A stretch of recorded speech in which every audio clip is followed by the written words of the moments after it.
Wait, last. Hi mga langga, sa mga bago po sa channel ko, ako po si Mami Rain, a solo parent to 3 boys whose dad grew a pair of wings way back 2019, and this is my solo parenting journey.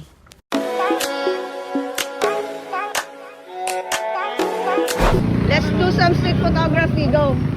Sige, atras gamay, na yung motor ha. Tanong kayo muna, kato, sakto na to.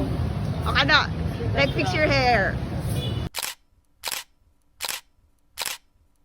At nakapag-photoshoot pa nga habang hinihintay namin yung isang friend ko. Bale, ito yung mga ganap ng January 2, last day ng Christmas vacation, kaya ayun at sinulit na namin. So bago kami nag-mall, dumaan lang kami ng barbershop. Parang record kasi sa school nila kaya na dapat bagong gupit every...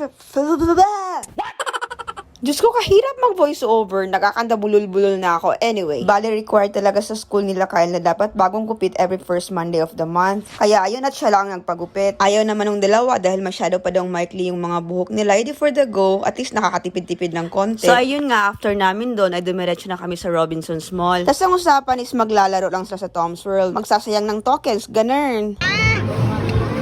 Wait, last. So ayun nga, kakalas nila, naubos yung mga tokens nila, wala naman silang nakuha. Dito nga ng press. Oo! Sino kaya sa mga to ang may balat sa puwet? Charis. Anyway, tuloy ang pagsasayang ng tokens. Habang may tokens, tuloy ang ligaya.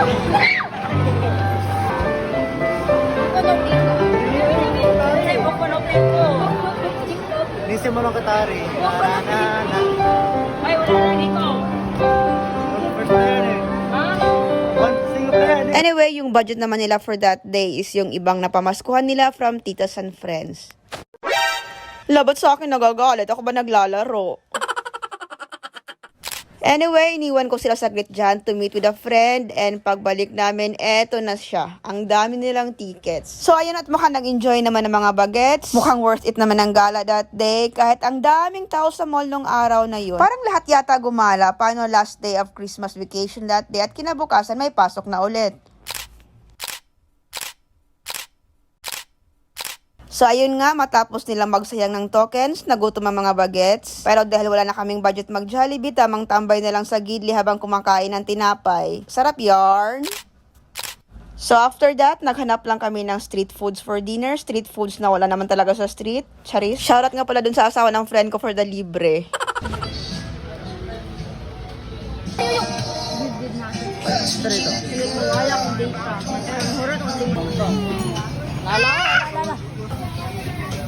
I don't know what you're talking about. So, ayun lang. We had so much fun that day. Thank you so much for watching our video and see you on our next vlog. Bye-bye!